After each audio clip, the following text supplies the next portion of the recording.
Logo a seguir, compeliu Jesus os discípulos a embarcar e passar adiante dele para o outro lado, enquanto ele despedia as multidões. E despedidas as multidões, subiu ao monte a fim de orar sozinho. Em caindo a tarde, lá estava ele só.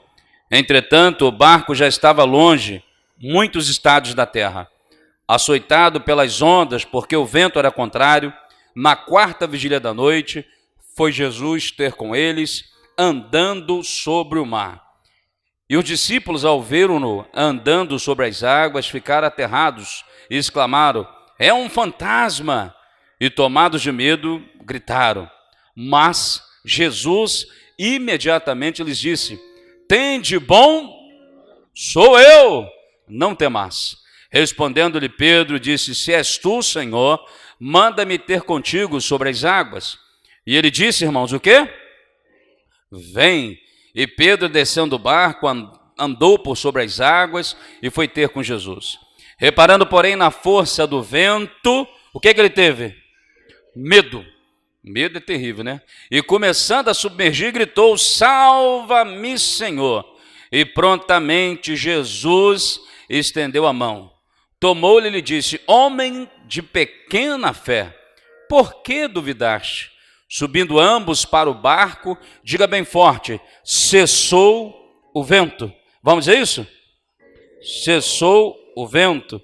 Que maravilha. Versículo 33 para concluir a igreja. Vamos lá? Você pode ler?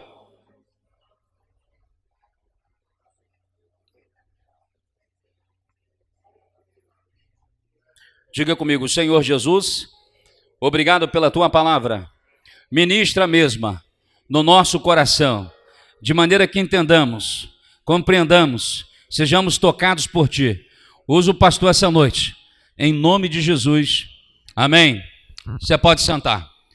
Bom, esse tempo doido, muita gente tem abandonado a fé. Eu estava lembrando ali, a Nádia foi batizada com 9 anos, não é isso? 9 anos, está na igreja até hoje, continua, tá? Porque eu continuo sendo teu primo, tu casou, tem marido e filha, mas eu continuo, posso cobrar, né, pastor? Trouxe para a igreja, fizemos tudo, e está aí até hoje. Então, mas muitos se afastaram. Bom, perguntaram certa vez para uma senhora: como você está na fé hoje? Pergunta para o teu vizinho: como é que você está na fé hoje? Pergunta aí, mas pergunta mesmo. Pergunta aí, como é que você está na fé hoje? Como é que está a tua fé hoje? Bom, e aí aquela senhora falou: eu vou te contar uma história. Me perseguiram, eu não saí da igreja. Me difamaram, eu não saí da igreja. Me caluniaram, eu não saí da igreja. Me acusaram, eu não saí da igreja. Fiquei enferma, eu não saí da igreja. Fiquei desempregada, eu não saí da igreja. Fiquei sozinha, mas não saí da igreja. Não me deram oportunidade, mas eu não saí da igreja. Não me consagraram, não reconheceram o meu talento, mas eu não saí da igreja. Não me incentivaram, mas eu não saí da igreja. Não me abraçaram no momento difícil da minha vida, mas eu não saí da igreja. Fiquei sem carro, fiquei a pé, mas não saí da igreja. Tive problemas pessoais, mas não saí da igreja. Tive problemas familiares, eu não saí da igreja. Caçoaram de mim, zombaram de mim, mas eu não saí da igreja. Não me visitaram na hora mais difícil da minha vida, mas eu não saí da igreja. Não aceitaram minha opinião, mas eu não saí da igreja. Minha oração não foi respondida, Deus não ouviu minha oração, mas eu não saí da igreja. Eu fiquei deprimida, angustiada, triste, depressiva, mas eu não saí da igreja. Eu sofri muito preconceito, até dentro da igreja, mas eu não saí da igreja. Me desprezaram e eu não saí da igreja. Quem eu ajudei me abandonou na hora mais difícil, mas eu não saí da igreja. Quem eu ajudei me apedrejou, mas eu não saí da igreja. Quem eu ajudei foi muito ingrato comigo, mas eu não saí da igreja. Quando eu errei, não fui compreendida, mas eu não saí da igreja. Quando me arrependi, eu não recebi compaixão, mas eu não saí da igreja. Deus tem prazer em sustentar aqueles que suportam os processos e permanece. Deus sempre honra quem tem prazer em congregar. Quem pode dizer, depois de 39 anos, eu não saí da igreja? Quem pode dizer isso aí? Então fala aí, pô. Então dê um forte aplauso ao Senhor, porque você está aqui até hoje. Passou o inferno, mas você não saiu? Creuza, eu não quero falar a tua idade não, mas deve estar chegando uns 50, não tá? Então diga, eu nem casei e não saí da igreja. Vou orar para você casar. Você quer casar, minha filha?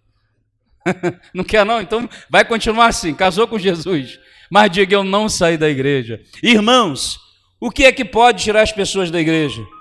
As pessoas saem facilmente da igreja. Aí você me pergunta, pastor, o que tem a ver esse texto que o senhor leu hipotético com o texto lido? O texto lido é muito curioso, porque Mateus 14, o capítulo 1, o versículo 1, Jesus está no ano de popularidade do seu ministério. A teologia define o ministério de Jesus em pelo menos 4 partes, né? O ano da preparação, o momento que Jesus estava sendo preparado, que ele viveu em Nazaré. Depois vem o ano, então, da popularidade, é esse período aqui, Mateus 14, Jesus se torna popular. As pessoas querem ser popular, querem ser conhecidas, e Jesus, pelo contrário, não queria nem ser conhecido, e isso perseguiu o seu ministério. E no ano da popularidade que acontece todo esse fenômeno aqui, que nós vamos ver aqui nessa noite em poucos minutos. Depois já vinha o outro ano de vida, o ano da paixão, quando ele vai ser crucificado, e depois o ano de vida ressuscitado. Então, é mais ou menos assim que a teologia define o ministério de Jesus no Novo Testamento. E aqui em Mateus 14 aconteceu algo muito interessante antes desse episódio. Pois você lê em casa, morreu o profeta chamado João Batista. E curiosamente morreu porque estava denunciando o pecado. Denunciando o pecado. Essa igreja está há 39 anos denunciando o pecado. Tirando gente ruim, gente que não vale nada, da mão do diabo e tornando pessoa melhor em Jesus. Então João Batista estava fazendo isso. E João Batista, por pregar a palavra, por pregar o evangelho e avisar declaradamente, claramente, diz o versículo 3, porque Herodes, havendo prendido e atado a João, o metera no cárcere por causa de Herodias, mulher de Filipe, seu irmão. Pois João lhe dizia, não é isso que você está fazendo, você está tendo um caso com a mulher do teu irmão, rapaz. E ele estava denunciando o pecado. Por conta disso, o governo Herodes viu que não podia matá-lo, porque era tido como profeta, e aí então teve uma festa. E a mãe da menina, que era o ícone da festa, né? Ela então teve uma grande ideia, dança aí para ele, e ele falou, faz uma dança para mim, o que você pediu eu vou te dar. E aí então ela perguntou à mãe, o que eu peço? O que eu peço para Herodes? E ela falou, teve a ideia maquiavélica, peça a cabeça de João Batista. Que jantar esquisito, gente. Um jantar em que chega alguém com a bandeja, e em vez de trazer algum alimento, traz a cabeça do profeta. Foram lá no cárcere, arrancaram a cabeça do profeta João Batista e trouxeram no meio daquela festa. Então, nessa trajetória de sofrimento, eles já tinham sido informado que o grande precursor do caminho de Yeshua HaMashiach, de Jesus, ele havia tido sua cabeça arrancada, verso 11, depois você lê em casa, foi trazida a cabeça num prato, dada à jovem, que a levou à sua mãe. Então vieram os discípulos, levaram o corpo e o sepultaram, depois foram e anunciaram a Jesus. Bom, ouvindo tudo isso, Jesus te retirou dali para um lugar deserto à parte. Sabendo as multidões que ele foi para lá, seguiu por terra. Então Jesus ele vai caminhando, e aí então vai ter um milagre antes desse episódio, que é a multiplicação dos pães e dos peixes. E Jesus vai multiplicar pão e peixe, a multidão está ali, e multiplica 5 pães e 2 peixinhos, e o milagre acontece. Só que teve uma coisa curiosa, o milagre da multiplicação, aconteceu algo muito curioso. E o que aconteceu? É que eles queriam tirar Jesus do foco. Tudo quer tirar a gente do foco. Tudo quer tirar, pastor, a igreja do foco. Tudo quer tirar a sua vida do foco. E o inimigo, ele conhece a nossa psique. E ele sabe que quando o nosso emocional se volta todo para um problema, todo o nosso ser se volta para aquilo. E nós desprezamos todas as bênçãos a qual Deus tem nos dado. Nós passamos a não ver as bênçãos.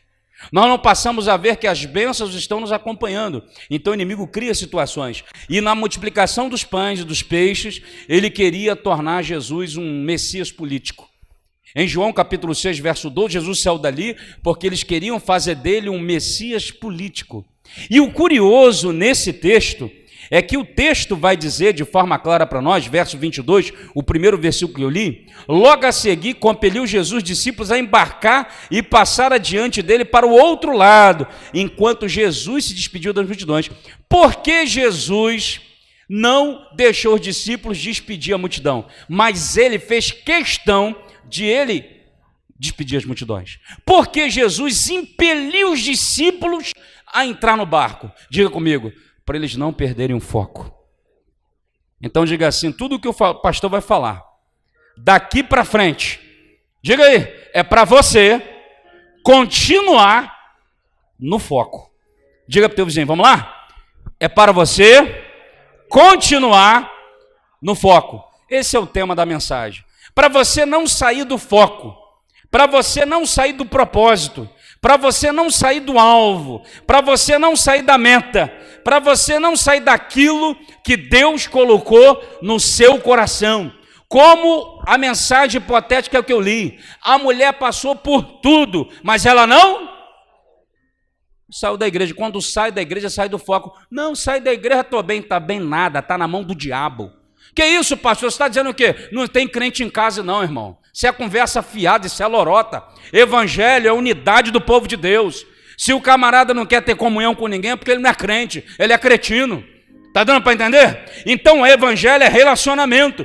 Então tudo era para tirar os discípulos e o próprio mestre do foco. Então tudo que eu vou falar é para você não sair do foco. Amém? Então eu vou ser didático e rápido.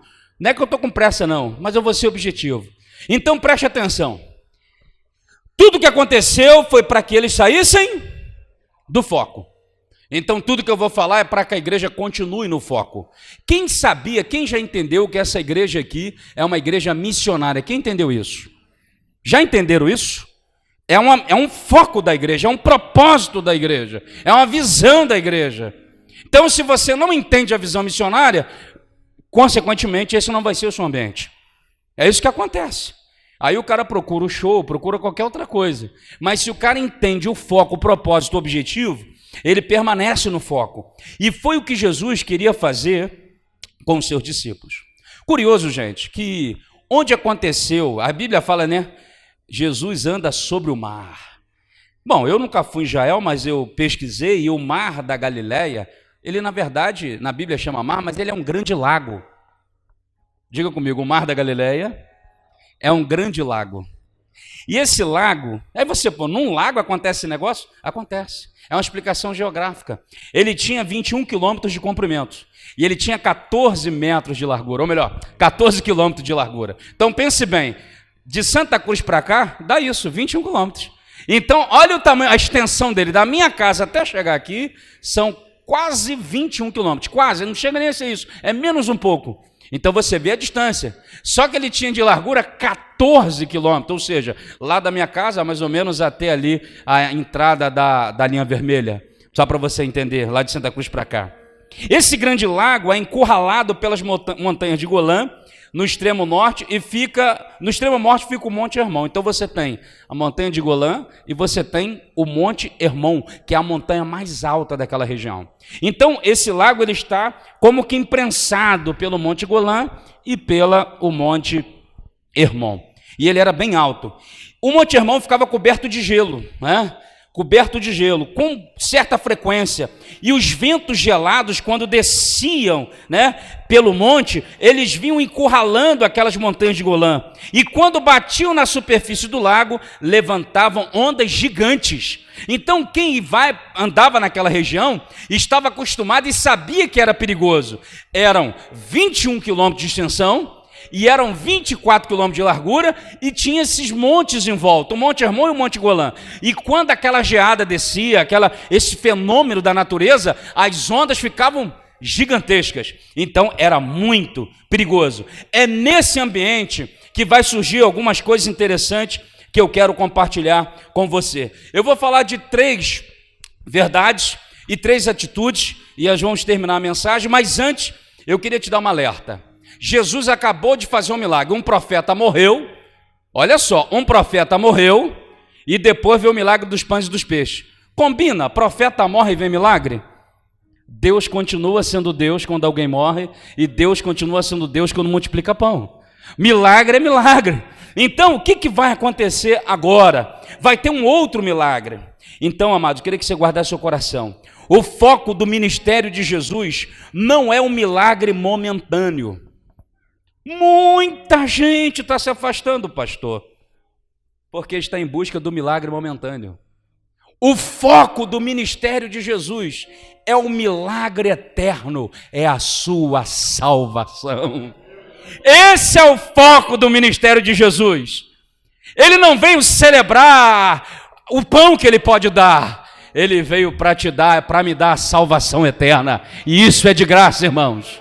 Se há 39 anos a igreja começou e eu cheguei em 97 e lá eu levantei minha mão para Jesus, ninguém pode pagar isso na minha vida e nem na sua vida. Então essa é uma situação bíblica que eu queria que você guardasse. O foco do ministério de Jesus deu um milagre momentâneo, mas o milagre eterno. Uma segunda coisa interessante é que o foco do ministério de Jesus não é político. Quanta gente está indo para a universidade e virando o cabeção, né? Virando a cabeça, sendo ludibriado por professores que não têm compromisso nenhum com Deus, nem com o Evangelho. Universidade é uma bênção, irmãos. Você tem um pastor que é acadêmico. Enfim, na verdade, nós pastores batistas, não é puxando sardinha não, nós somos acadêmicos. Só que, na verdade, hoje na escola não está se praticando escolarização, mas está se praticando idiotização, porque educação é dentro de casa. Na escola é escolarização, é biologia, matemática, português, física, química. Então eles queriam transformar Jesus político, e ele então saiu dali, porque dentro da narrativa desse mesmo milagre da multiplicação dos pães, em João vai dizer que queriam fazê-los dele rei. E quando os discípulos estavam ali querendo despedir a multidão, ele falou: não, vocês não vão ser ícones, vocês não vão ter glória, vocês não vão se influenciar o coração com essa política terrena, tacanha e medíocre. Eu vou despedir o povo, vocês vão para o barco. A expressão diz compeliu, a expressão grega é ele deu ordem, vão para o barco agora. É melhor, irmãos, passar na aprovação com Jesus, porque viver uma aparente bênção sem Jesus. Então, o Senhor Jesus, ele não veio para ser um líder político. Ele não veio para resolver o problema da polis, da cidade, da infraestrutura econômica. Esse problema quem resolve sou eu e você, não se alienando do nosso papel. Ou seja, ele não veio resolver o probleminha econômico do país. Jesus não. Quem resolve esse problema é eu e você, se nós não nos alienarmos do processo social. A grande verdade, amados irmãos, a forma espiritual de resolver os problemas, além da oração, eu queria que você guardasse isso aqui, a forma espiritual de resolvermos o problema da Vila Operária, do tráfico, das meninas sem perspectivas, que engravidam precocemente, porque não tem nada para fazer, então vai fazer o quê? Sexo. De pessoas que não têm norte para a vida. Como é que a gente resolve isso? A forma espiritual de resolver esses problemas, além da oração, que é a primeira parte, além da oração, é buscando um verdadeiro avivamento, que antes de tudo, avivamento, definiu bem esses dias pastor Pascoal Piragini, da Primeira Igreja Batista de Curitiba. Ele disse o seguinte: avivamento verdadeiro é uma mudança de consciência, da cultura imposta pela cultura do Evangelho. Porque se não for isso, vai ser apenas um momento, um momento de euforia, mas não vai haver mudança de consciência. Então, nós precisamos mudar a cultura da cidade, a cultura do país. Você lá no curso da universidade, no seu trabalho, aonde você estiver, aonde eu estiver, nós vamos mudar as consciências através de um verdadeiro avivamento, que é a mudança de cultura. Quem está disposto a fazer isso? Quem quer fazer parte desse movimento? Então é necessário ir às universidades, já que vão, mas não se alienar, ir e não ficar calado, ir e ser, como Billy Graham falou, a Bíblia aberta que o mundo vai ler. Ok? Mas pastor, o que tem a ver isso com sair do foco? Bom, as 3 verdades. A primeira, eles entraram no barco. Quem mandou entrar? Quem mandou você entrar nesse barco aqui da Igreja Batista CMA? Quem te autorizou a entrar? Quem mandou entrar? Muito bem. Agora guarde a primeira verdade desse texto. Você pode estar no barco da Igreja Batista CMA, e você está, mas sempre haverá ventos contrários. Sempre vai ter vento contrário. Estão pregando o evangelho falso. São 39 anos pregando a verdade. Por isso a igreja está aqui. Por isso a igreja teve muitas conquistas, inclusive materiais, que talvez você nem vê. Talvez você está tão descentrado que não vê. Só que, na verdade, os ventos contrários sempre teremos. Os discípulos entraram no barco, Jesus despediu as multidões, Jesus subiu no monte a fim de orar sozinho. Caiu a tarde, lá estava Jesus, irmãos. A grande verdade é que o vento contrário veio, e o vento contrário sempre vai vir, amado. Sempre vai vir. Eu já falei aqui. Como é que eu vou para casa? Na hora do almoço, eu tenho 15 horas da tarde, um sepultamento, um culto fúnebre, lá dizendo, de um irmão em Cristo da nossa igreja, que 92 anos, uma bênção. E esse irmão foi morar no céu. Eu falei, não, tem que estar lá, rapaz. Mas eu tinha que estar lá não só pelo compromisso como pastor da igreja, não. Porque tinha outros pastores, não havia nenhum problema. E foi pastor de muito lugar lá. O problema é que eu queria estar lá, porque eu amava muito aquele irmão. Porque nós não somos profissionais do púlpito, nós temos coração, nós temos sangue, nós temos carne. Mas como é que eu vou estar naquele culto fúnebre se eu estou com a minha perna mancada? O pastor Elias da Monte Mulher estava lá, ele me olhou, cara, o que houve? E chegou eu, e mancando, eu sabia lá o que era. O vento contrário vem, minha gente. Eu não sei como é que está ventando na tua casa, mas eu quero dizer o seguinte, ele vai passar em nome de Jesus. Então, a segunda verdade do texto é o seguinte, é que Jesus, isso aqui é muito forte, irmão, eu queria que você guardasse no seu coração. Olha o que diz o texto, Jesus foi despedir as multidões, impeliu os discípulos para entrar no barco e para o outro lado. Quando os discípulos estavam indo, veio esse vento, ok? Ó, lá do Monte Hermon, aquela coisa gelada, bateu na superfície do lago, subiu, eles perderam o controle. O que aconteceu? O vento os levou, diz o texto, que eles estavam longe a muitos estádios. Eu fui pesquisar, eles estavam mais ou menos a 6,4 quilômetros já de distância de Jesus. Porque Jesus os enviou para o outro lado e ele foi sozinho fazer o quê? Orar. E eles foram, e o vento levou para longe. O vento que soprou levou eles para longe. Porque, irmãos, tudo quer tirar você do foco. A luta quer te tirar do foco. A crise no casamento quer tirar do foco. O problema financeiro quer tirar do foco. O problema com seu filho quer tirar do foco. O problema com seu neto quer tirar do foco. Os problemas emocionais que você tem quer tirar do foco. Mas Jesus, essa noite, quer trazer você para o foco de novo. A grande verdade é que o vento os levou a 6 quilômetros de distância. Agora eu quero deixar você mais apaixonado por Jesus. Abra a sua Bíblia, rapidamente. Marcos capítulo 6. É o relato dos sinóticos. É o mesmo relato narrado por Marcos. Olha o que Marcos vai dizer. Eu vou ler, eu não vou citar. Olha que coisa linda nesse texto, irmãos. Diz o texto sagrado, versículo 48. Olha só, eu vou fazer o seguinte, vou ler o 46 para você entender bem que é a mesma história. E tendo-os despedido, fez o quê? Vamos lá? Vamos lá, se você está acompanhando, Marcos 6,46, vamos lá? E tendo, subiu aonde? E o que aconteceu? Lê aí. Estava o barco no meio e ele sozinho em terra. Para aqui, olha para cá. Marcos não narra a distância. Mateus é mais específico e revela mais ou menos 6 km de distância. O que é distância para Deus? Olha o que o texto diz, versículo 48. E vendo-os em dificuldade a remar, porque o vento lhes era contrário, por volta da 4ª vigília da noite, veio ter com eles, andando sobre o mar, e queria tomar-lhes a dianteira. Volta para Mateus 14. O que a gente aprende aqui? Irmãos, Jesus foi orar. Imagine Jesus indo orar. Eu não posso ajoelhar, eu não vou ajoelhar. Jesus está lá ajoelhado orando. E os discípulos estão lá em luta. Jesus está lá, você está lá na crise. Jesus está lá, você está lá naquela causa judicial. Jesus está lá, você está lá na fila do INSS. Será que eu vou passar nessa perícia?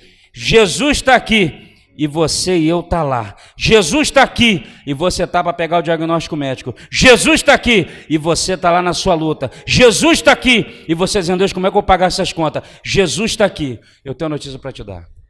O texto diz que o Senhor não os perdeu de vista. De lá onde ele estava, ele os viu. Eu quero dizer que o Senhor está vendo você nessa luta. O Senhor sempre nos vê. Irmãos, ele nos vê. Eu estava ali falando com o pastor, e Malaquias diz que ele ouve as nossas conversas. Por isso a gente tem que tomar cuidado que a gente está conversando dentro de casa, hein? Jesus está ouvindo. A grande verdade é que o texto diz que ele nunca nos perde de vista. Os discípulos estavam a 6 quilômetros de distância, no meio daquela loucura, e o Senhor os viu. Amado, não perca o foco, porque Jesus nunca perdeu você de vista. Não perca o foco. Curioso que o texto diz que ele estava orando e os viu em aflição, e o texto vai dizer que ele então começou a andar sobre o mar. Qual é essa verdade linda para nós? A primeira é que sempre haverá ventos contrários, a segunda é que ele nunca nos perde de vista, a terceira é que Jesus sempre, irmãos, Jesus sempre tem um controle. Olha para cá, quem está andando sobre o mar é quem está sobre o controle da situação. Se ele está andando sobre o mar, ele está sobre o controle da situação. Os discípulos eram pescadores, homens experientes, mas eles não estavam conseguindo sair dali.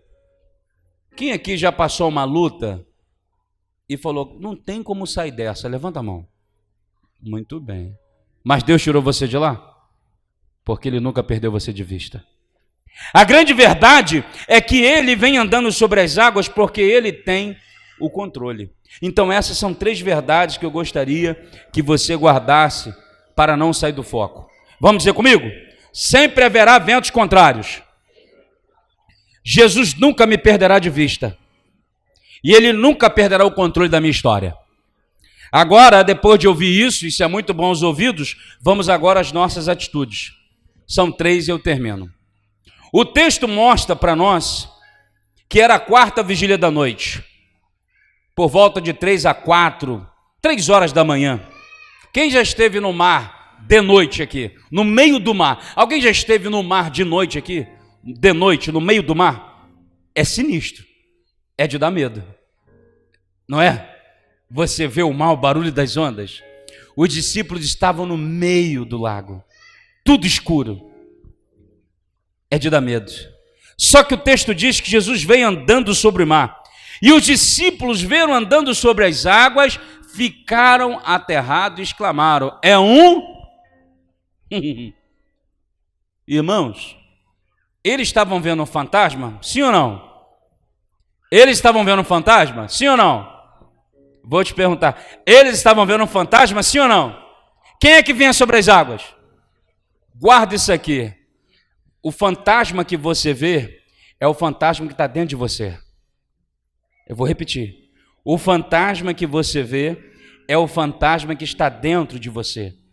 Eles estavam vendo o que estava dentro. Talvez você chegou aqui essa noite, coisas têm tentado tirar você do foco com fantasmas que você está carregando desde a sua infância. Fantasma que você está carregando lá da sua família.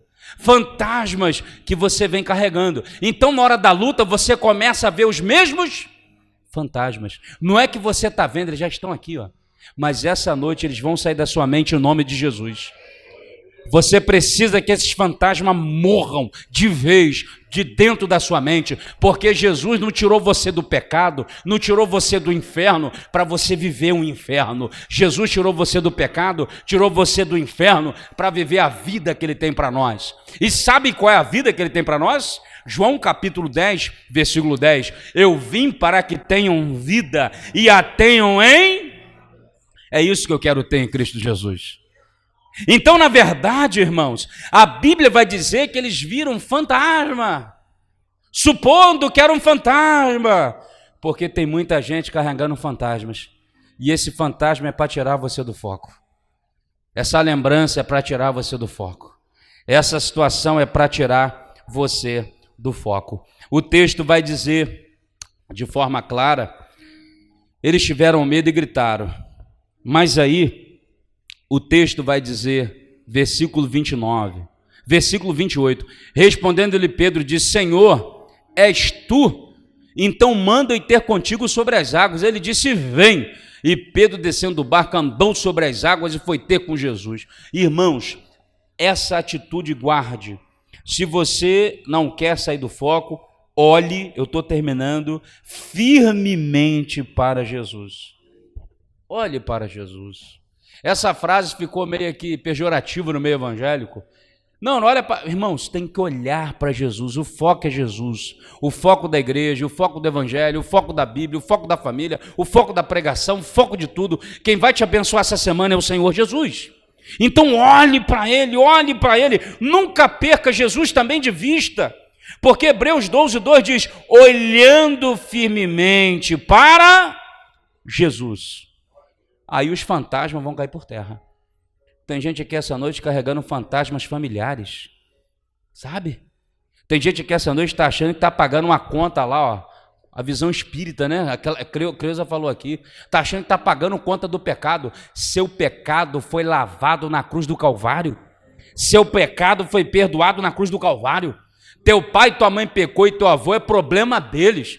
Você não está pagando conta de ninguém, porque Jesus não foi na cruz tomar suco de laranja. Então morra esse fantasma, a tua família vai ser abençoada em nome de Jesus.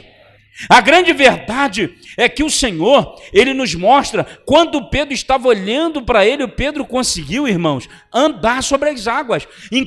Faz uma análise da sua vida. Enquanto eu e você estamos olhando para Jesus, a gente anda sobre as águas. Nada é empecilho. A gente vê milagre o tempo todo. A gente está na fé, a gente está ligado com Deus, a gente está andando sobre as águas, mas quando a gente tira o olhar de Jesus, a gente começa a ver problema nas pessoas, a gente começa a ver problema em tudo, a gente passa a não ver mais a bênção de Deus, e aí, por quê? Porque o diabo quer tirar do foco. Segunda verdade, ou melhor, segunda atitude, né, é que o texto vai dizer, absorva a palavra. Qual foi a palavra de Jesus, amado? Olha o que o texto diz. Mas Jesus imediatamente lhe disse. Ele falou 4 palavras. A primeira, tem de bom? A segunda, sou? A terceira, não? E a quarta, vem. Foi o que ele falou para Pedro. Então, tem que absorver a palavra. A única maneira de viver 39 anos e permanecer como igreja, em meio a tanta luta, dificuldade, problema, tanta doideira que você já viveu, só mantendo o bom ânimo. E a ideia de tirar o teu ânimo, ou o meu ânimo, ou o nosso ânimo, é a ideia de Satanás. Porque quando ele tira o teu ânimo, ele te tira do foco. Quando você volta para o teu foco, você tem ânimo de novo. Você tem vida de novo. O diabo quer tirar o nosso foco. Por isso que os fantasmas têm que cair por terra. Jesus falou, tem bom ânimo. Sou eu, e essa voz, sou eu, foi a mesma que falou para Moisés, eu vou em nome de quem? Do grande eu sou. Nós vamos cantar isso, em nome de Jesus, o grande eu sou está aqui, amém? Não tem mais. E aí eu termino, eu queria chamar a sua atenção agora, você pode se colocar de pé? E eu quero profetizar para você. Eu quero profetizar para a sua vida. Eu quero profetizar para você. Olha o que o texto vai dizer. Quem está atento aqui à pregação da palavra? Então preste bem atenção. Olha o que a Bíblia vai dizer. Pedro disse: és tu, Senhor? Então manda que eu vá sobre as águas. Jesus disse: vem. Pedro foi. Só que o Pedro tirou o foco de Jesus e começou a olhar para o vento, começou a olhar para o mar e começou a afundar. Olha o que o texto diz, irmãos. Pedro gritou: salva-me, Senhor. Prontamente Jesus estendeu a mão, tomou ele e disse: homem de pequena fé, por que duvidaste? Agora vem aqui o negócio para concluir. Subindo ambos para o barco, cessou o vento. Vamos dizer isso? Subindo ambos para o barco. Vamos de novo? Subindo ambos para o barco. Eu quero profetizar aqui em nome de Jesus: o vento vai cessar. O vento vai cessar. O vento vai cessar. Ninguém aguenta ficar com vento contrário o tempo todo, a vida toda, a hora toda, não dá. Eu quero declarar que o vento vai cessar e vai vir um tempo de bonança para a sua vida, para a sua casa, no nome de Jesus. Agora preste atenção. Pastor, diga assim: pastor, quando é que o vento vai cessar? Número 1, quando ele der a ordem. E ele está dando ordem essa noite. Ele está dando ordem essa noite. Você vai voltar para o foco ou vai continuar no foco? Porque Jesus está dando ordem. Ele deu ordem e o vento teve que cessar. Ele disse: vento, aquieta-te, mar, cala-te. O vento vai cessar. Só que tem uma outra coisinha que tem que acontecer para o vento cessar. O texto diz que é tremendo, irmãos. O texto diz que o vento cessou quando ambos entraram onde? No barco. O vento vai cessar quando você encontrar o seu propósito de novo. Eu vou repetir. O vento vai cessar quando ele der a ordem e se você encontrar o seu propósito de novo. O propósito era chegar do outro lado. O propósito não era parar ali. Eu profetizo, você não vai ficar parado aqui. Você vai chegar do outro lado, em nome de Jesus. O teu destino é o céu. E você não pode parar. Você não pode parar. Você tem que ir em frente. Então encontre o seu propósito divino essa noite. Encontre de novo. Volte para esse foco. E você vai ver que o vento vai cessar. Ambos entrou no barco. Jesus quer estar no seu barco. Se você tem negócio, ele tem que ser teu sócio. Se Jesus for teu sócio, teu negócio vai arrebentar. Eu creio no que eu estou falando porque eu vivo isso. Eu tenho visto isso na vida das pessoas. E aqui eu vi isso muitas